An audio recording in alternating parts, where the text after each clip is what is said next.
Hello అండి, welcome back to my channel Lucky and Shri.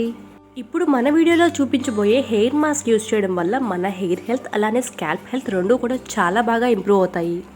ఈ hair mask prepare చేయడానికి మనం మొత్తం 3 ఇంగ్రీడియంట్స్ తీసుకుంటున్నాము. ఫ్లాక్స్ సీడ్స్, అదేనండి అవిసె గింజలు, అలానే బియ్యం అండ్ మెంతులు. ఫ్లాక్స్ సీడ్స్లో న్యాచురల్గానే ఒమేగా 3 ఫ్యాటీ యాసిడ్స్ అనేటివి ఎక్కువగా ఉంటాయి.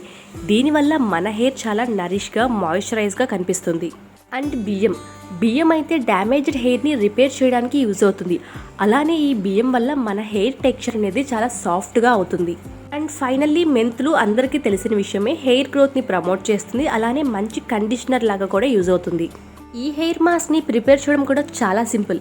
నేనైతే ఇక్కడ 2 స్పూన్స్ ఫ్లాక్స్ సీడ్స్ తీసుకున్నాను, అలానే 1.5 స్పూన్ రైస్ తీసుకున్నాను, ఇంకా 1/2 స్పూన్ మెంతులు తీసుకున్నాను. వీటన్నిటిని కూడా ఒక పెద్ద గ్లాస్ వాటర్లో ఒక 10 మినిట్స్ నానబెట్టుకోవాలి.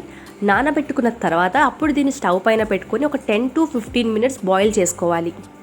కొంతమంది అయితే డైరెక్ట్గా ఓన్లీ ఫ్లాక్స్ సీడ్స్ వరకు యూస్ చేస్తారు. అలా అయినా యూస్ చేయొచ్చు, పర్వాలేదు. కానీ ఈ 3 ఇంగ్రీడియంట్స్ కలిపితే ఇంకా చాలా బాగుంటుంది ఈ hair mask. 10 to 15 minutes boil చేసుకున్న తర్వాత ఇవన్నీ బాగా ఇలా ఉడికినట్టుగా అవుతాయి. ఈ వాటర్ కన్సిస్టెన్సీ కూడా చూడండి, ఇలా చిక్కగా అవుతుంది. అప్పుడు స్టవ్ ఆఫ్ చేసుకొని దీన్ని వెంటనే ఫిల్టర్ చేసుకోవాలి. ఎందుకంటే ఇది చల్లారే కొద్దీ ఇంకా చిక్కగా అవుతుంది, అప్పుడు మనం ఫిల్టర్ చేయడానికి రాదు. అందుకనే మీరు దీన్ని స్టవ్ ఆఫ్ చేసిన వెంటనే ఫిల్టర్ చేసుకొని ఒక 15-20 నిమిషాలు పక్కన పెట్టేసేయండి. ఇది చల్లగా అయిపోతుంది. చల్లగా అయిన తర్వాత దీని కన్సిస్టెన్సీ బాగా చిక్కగా అవుతుంది. అప్పుడు దీన్ని మీ హెయిర్కి, స్కాల్ప్కి అప్లై చేసుకొని 20 మినిట్స్ తర్వాత నార్మల్ రూమ్ టెంపరేచర్ వాటర్తో కానీ, లేకపోతే లైట్గా కొంచెం గోరువెచ్చని నీళ్ళతో కానీ హెడ్ బాత్ చేసేసేయండి. ఈ హెయిర్ మాస్క్ యూస్ చేసిన తర్వాత మన హెయిర్ అయితే చాలా నరిషింగ్గా, మాయిశ్చరైజింగ్గా, సాఫ్ట్గా చాలా బాగుంటుంది. మీరు కూడా ఒకసారి ట్రై చేసి మీకు ఎలా అనిపించిందో కమెంట్ చేయండి.